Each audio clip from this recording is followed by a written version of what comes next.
지난 1년 지구촌에는 코로나 때문에 많은 변화가 생겼고 한국에도 적지 않은 영향이 있었습니다. 최근 특히 미국이나 일부 유럽에서 아시아인들에 대한 다양한 피해 사례가 생겨나기 시작하면서 한국인들이 애꿎게 피해를 보는 경우가 생기며 코로나의 간접적인 희생양이 되기도 했습니다.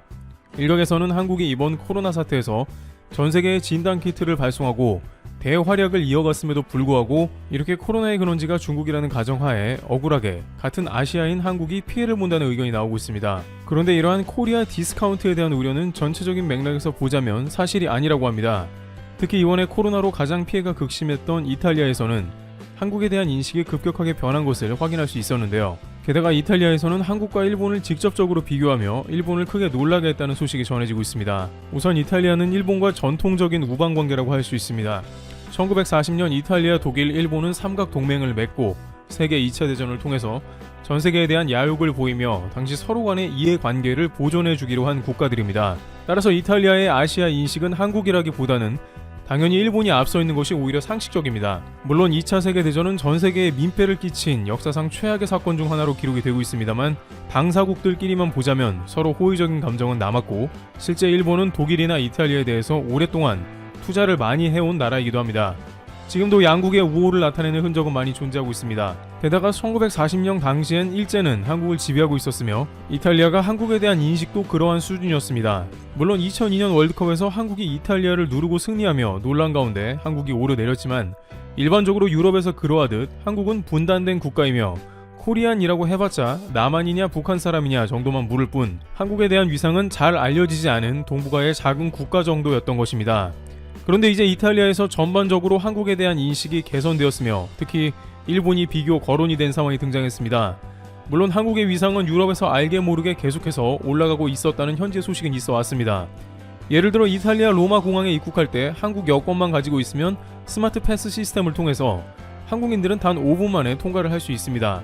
입국 심사하느라 1시간 가량 허비할 필요가 없습니다. 영국에서도 트래픽이 심각하다는 런던 히드로 공항에 입국할 때 한국인은 동일한 시스템으로 입국 심사가 면제됩니다. 영국은 EU를 제외하고 단 7개국에만 이것을 허락했고 아시아에서는 한국, 싱가포르와 일본 정도만 포함될 정도로 전 세계적으로 이런 나라는 매우 드물다고 합니다. 하지만 이와 같은 사례에서도 볼 수 있듯이 한국과 함께 늘 아시아에서 포함되는 것은 일본입니다. 물론 체코와 같은 나라는 한국만을 위해서 한글 안내판도 존재하고 일본이나 싱가포르도 아닌 한국만 패스트트랙으로 입국 심사를 면제받는 나라도 일부 있긴 합니다만 이와 같이 유럽에서는 아시아 하면 늘 일본이 거론됐고 한국은 최근 들어서 이름을 알리기 시작한 것이죠. 하지만 이제 한국의 위상이 일본과 직접 비교되면서 이탈리아 언론에 전격 소개된 상황이 나온 것입니다. 한국은 어떻게 일본을 넘어 세계를 호령하는 소프트파워 강국이 됐나? 이탈리아 시사주간지 파노라마가 3월 31일 발행된 최신 호에 세계면 분량으로 지구촌을 휩쓰는 한류 현상을 다각도로 조명한 특집 기사를 실었습니다.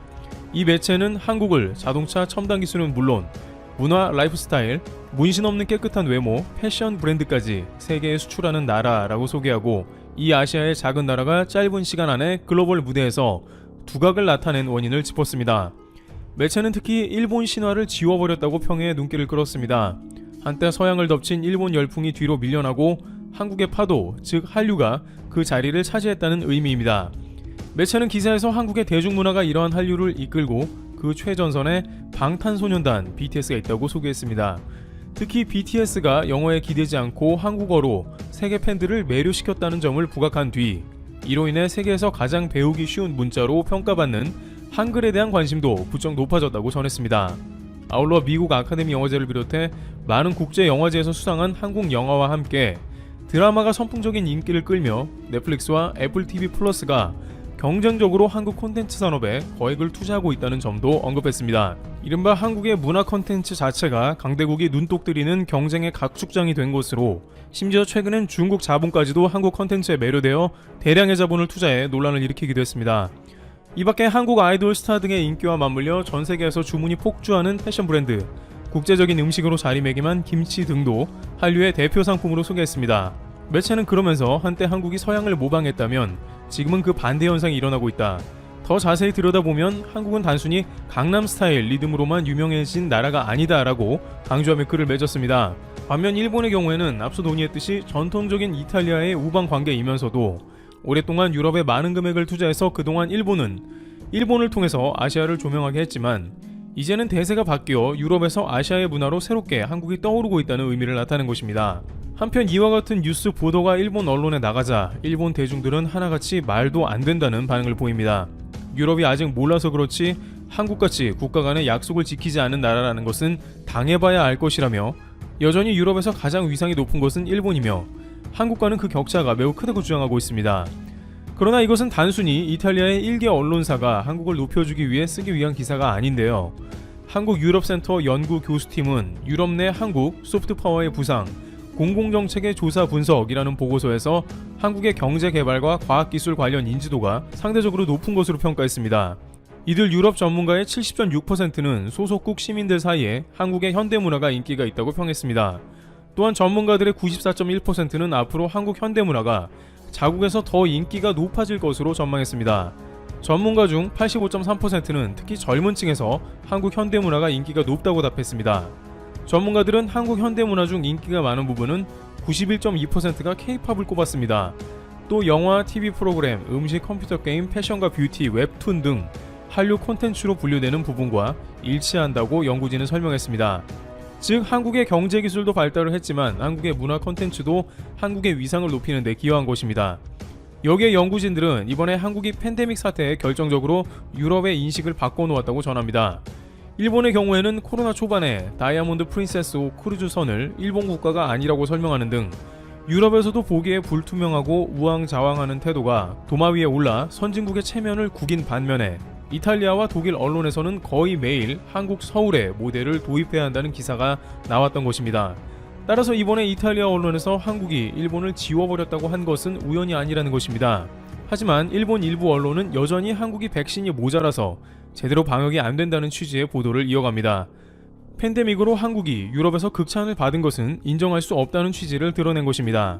그러나 일본도 백신은 한국보다 좀 더 확보는 했어도 여전히 백신 접종 속도가 굉장히 굼뜨는 상황이 나오며 그러한 영향 가운데 코로나가 급격하게 재확산되어 현재 신규 확진자가 2,600명을 기록하고 있습니다. 이런 가운데 도쿄올림픽 성화봉송이 지연되고 있으며 오사카 지사는 오사카 시내에 성화봉송을 중지해달라며 스가 내각에 반란을 일으키는 등 여전히 코로나 대응이 제대로 되어 있지 않은 모습을 보이고 있습니다. 스가 내각은 이번 일본 내 코로나 재확산 사태로 인해 중의원 해산을 해산하려는 기존 계획이 약화되었습니다. 스가 총리는 일본 내 백신 접종이 시작되었고 코로나를 어느 정도 잡았다는 판단을 하고 중의원 해산 뒤에 자신이 총리로 정식 집권하겠다는 포부를 보였으나 코로나 악화로 결국에는 수포로 돌아간 것으로 보입니다. 따라서 이탈리아에서 한국, 일본에 대한 차이를 코로나 대응에서부터 판단한 것은 틀린 판단이 아니란 것이며 말 그대로 유럽 내에서는 한국이 일본을 지워버렸다는 이야기가 나오는 상황이 전개되고 있습니다. 이와 같이 한국은 시간이 흐를수록 주변국의 질투를 받지만 세계적인 위상이 높아지고 있는 것은 틀림없는 상황입니다. 이제 구시대적 동맹관계를 뛰어넘어 한국은 문화의 힘으로 새로운 관계들을 만들어 나가고 있는 한국 반도체 역사적인 사건이 발생했습니다. 즐거운 라디오, 좋아요, 구독 한 번씩만 부탁드리면서 오늘 방송 시작하겠습니다. SK하이닉스가 대형 사고를 터뜨렸습니다. 미국 인텔의 메모리 사업, 그중 낸드 플래시 사업 부문 전체를 10조 3천억 원에 인수할 것이라는 소식이 보도가 되었습니다. SK하이닉스는 20일 해당 내용을 담은 양도 양수 계약을 체결하겠다고 밝혔으며 인수 관련 이사회를 열고 해당 사안을 최종적으로 의결했다고 합니다. 엔비디아가 무려 47조 원을 투자해서 암을 인수한 것에 이어 대형 반도체 기업들 간의 메가톤급 인수 합병이어서 많은 관심을 불러일으키고 있는데요. 해당 이슈를 보는 시각은 굉장히 다양합니다. 한번 꼼꼼히 짚고 넘어가도록 하겠습니다. 우선 구체적으로 인수되는 내용을 보면 인텔의 SSD, 솔리드 스테이트 드라이브 사업 부문과 낸드 단품, 웨이퍼, 중국 다롄에 위치한 인텔의 기존 낸드 플래시 공장을 포함한 낸드 사업 부문 전체로 보입니다. 관심을 모았던 인텔의 옵테인 사업부는 제외가 되었죠. 인텔이 쉽게 주지는 않을 것으로 예상이 되었습니다. SK하이닉스와 인텔은 10월 20일자로 계약을 체결했고 양수 기준일은 2025년 3월인데요. 2021년 말까지 주요 국가들의 규제 승인을 얻기 위한 본격적인 작업에 착수하고 규제 승인을 얻을 것으로 예상되는 내년 하반기에 8조 원가량을 우선적으로 지급하고 2025년 3월에 2조 원가량을 지급해서 계약이 마무리 마무리되는 형태로 예상됩니다. 2021년 말부터는 SK 측의 신설 자회사를 통해서 경영할 것으로 보여지고 있습니다. 2021년에 우선 인텔의 낸드, SSD 사업과 중국의 다른 공장 자산을 받아오고 인수계약이 종결되는 2025년에는 웨이퍼의 설계와 생산 관련된 지적 재산권이나 R&D 인력 등을 인수하는 형태입니다. 이번 계약을 놓고 다양한 의견이 오고 가고 있습니다. SK 하이닉스의 완벽한 실책이다. 인텔 입장에서 크게 재미를 보지 못했던 메모리 반도체 사업부를 생각보다 적당한 시기에 비싼 가격에 잘 처분했다. 혹은 SK는 그동안 여러 M&A에서 특별히 실패한 적 없다. SK 오너의 판단을 한 번 더 믿어보자. 낸드 시장에서 인텔의 점유율을 빼앗아 가면 SK 하이닉스는 세계 2위의 점유율을 차지하게 되는데 이 메모리 반도체 시장에서 D램에 이어 낸드에서도 입지를 굳건하게 가져가는 것은 장기적으로 중국 반도체가 한국을 추격하지 못하도록 하는데 큰 도움이 될 것이다 등의 다양한 의견이 나옵니다. SK 하이닉스는 아시다시피 메모리 반도체에서 거의 모든 수익이 나오는 반도체 기업입니다. 이 파운드리에서도 괄목할 만한 성장을 거듭하고 있는 삼성전자와는 조금 케이스가 다르죠. 그리고 사업 구조를 보더라도 D램에서 매출이 훨씬 더 많이 나오는 기업입니다. 그 이유는 점유율만 보더라도 알 수가 있는데 이 D램 시장에서는 삼성전자에 이어서 점유율 2위를 기록하면서 2강 체제를 구축하고 있고 반면에 낸드 플래시 시장에서는 점유율이 5위에 그쳐 있습니다. 2019년 매출액 기준으로 삼성전자, 키옥시아, 웨스턴 디지털, 마이크론 그 다음 순서죠. 9.9%의 점유율에 불과합니다. 올해 상반기에 공시된 매출 금액을 보더라도 SK 하이닉스는 대략 16조 원에 육박하는 매출을 올렸는데 이 D램의 매출이 70% 이상이고 낸드 매출은 4조 원이 안 되는 즉 D램의 완벽히 편중되어 있는 매출 구조를 가지고 있었습니다.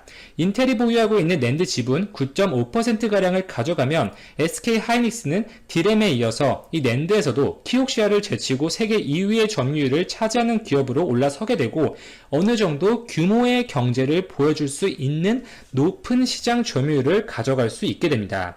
특히 SK 하이닉스가 어려움을 겪고 있는 파트는 SSD였죠.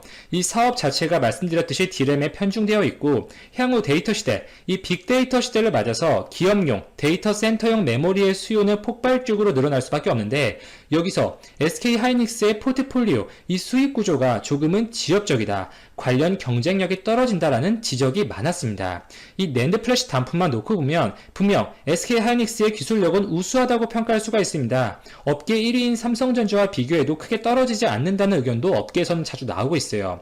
이 과거에 낸드 메모리면 그 단품으로서 USB나 MP3 등에 탑재가 되었었죠. 그러나 지금은 시대가 바뀌었습니다. 낸드 단품만 공급되는 것보다는 이 두뇌 역할을 하는 컨트롤러나 펌웨어 등과 함께 솔루션으로서 공급이 됩니다.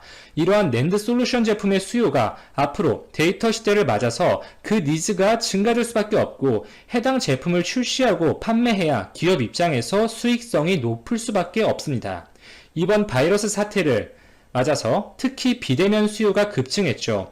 그에 따라서 요구되는 서버용 SSD의 수요가 크게 증가한 것이 사실이고 지금 이 보수적이었던 마이크로소프트를 포함한 많은 데이터 기업들도 추가적인 설비 투자를 고심하고 있는 상태입니다. 이렇게 낸드 솔루션 제품의 수요, SSD의 수요는 폭발적으로 늘어날 것이 확실하고 이 SSD 시장은 삼성전자와 1위를 달리고 있는 분야죠. 삼성은 자체적으로 제작하는 컨트롤러의 성능이 굉장히 우수합니다. SSD의 컨트롤러는 매우 중요하죠. 이 두뇌의 기능을 하는 것인데 컨트롤러의 기능을 보면 해당 데이터를 어디에 집어넣고 언제 어떤 타이밍에 정확하게 끄집어낼지를 결정하는 지휘자의 역할을 한다고 볼 수가 있죠. 이 컨트롤러의 성능과 SSD의 경쟁력이 바로 직결되기 때문에 컨트롤러 기술에 가장 앞서 나가는 삼성전자가 SSD 시장을 리딩하고 있는 것은 당연하다고 볼 수가 있습니다. 반면에 SK 하이닉스의 경우에는 초기에 컨트롤러의 개발보다는 당장의 낸드 단품을 보다 효율적으로 생산하는 데 포커싱을 맞췄었죠.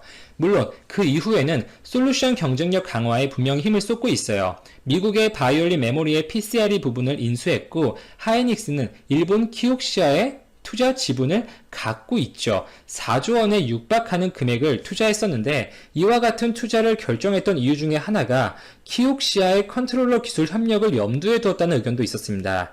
지금이야 SSD 하면 삼성이지만 초창기만 하더라도 인텔이 꽉 잡고 있던 분야였죠. 인텔 역시 업계 최고 수준의 데이터 센터용 SSD, 컨트롤러의 기술력을 갖고 있고요. 이렇게 SK 하이닉스의 경우에는 낸드 시장에서 세계 2위의 점유율을 올리는 기업으로 도약함으로써 그동안 디램에 비해서 약세를 보였던 낸드를 강화하겠다. 그리고 특히 앞으로 그 시장 파이가 폭발적으로 커질 것으로 예상되는 기업용 SSD에서 높은 기술력을 갖고 있는 인텔의 기술력을 흡수함과 동시에 포트폴리오를 확장하겠다. 이렇게 정리를 할 수가 있겠죠. 물론 단기적으로 볼 때는 현재 SK 하이닉스의 낸드 파트는 사실 적자죠. 그동안의 추이를 볼 때 이 낸드 사이클의 고점에서는 영업이익률 15%, 저점 시에는 영업이익률이 마이너스 30%까지 찍기도 했어서 최근 2년간 평균적으로는 마이너스라고 볼 수가 있습니다. 인텔의 다른 공장은 아직은 흑자를 내고 있는 공장이죠. 인텔은 올해 상반기에 이 낸드 부문에서 28억 달러, 3조 원이 넘는 액수의 매출을 올렸고 영업이익은 6억 달러를 기록해서 영업이익률은 20%를 넘겼습니다. 수익성이 양호하다는 것이죠. 그러나 이러한 점을 고려하더라도 SK 하이닉스의 이 인텔 메모리 사업 인수가 단기 실적에 드라마틱하게 긍정적인 영향을 미칠 가능성은 낮다고 볼 수가 있고 이 중장기적으로 바라봐야 되는 사안이겠죠. 이 다른 공장은 중국 내에 위치한 공장인 만큼 이 미국과 중국의 싸움, 지정학적 요인으로 인해서 발생할 수 있는 리스크는 분명 있을 수 있다. 이렇게 볼 수는 있을 것입니다. 인텔의 경우를 보면 우선 인텔은 확실히 선택과 집중을 하고 있는 모습이죠. 특히 7나노 미세 공정을 기반으로 한 제품 생산에 확실히 어려움을 느끼고 있고 이 인텔의 경쟁사인 AMD가 TSMC 측에 위탁 생산을 맡김으로써 최신 제품 제조 공정에서 분명히 앞서 나가고 있는 것이 사실입니다. 그에 따라서 7나노 진입에 더 힘을 쏟기보다는 이 TSMC나 삼성전자 등의 외부 파운드리 기업의 생산을 위탁하는 방안을 검토 중이라는 이야기가 지속적으로 나오고 있고요.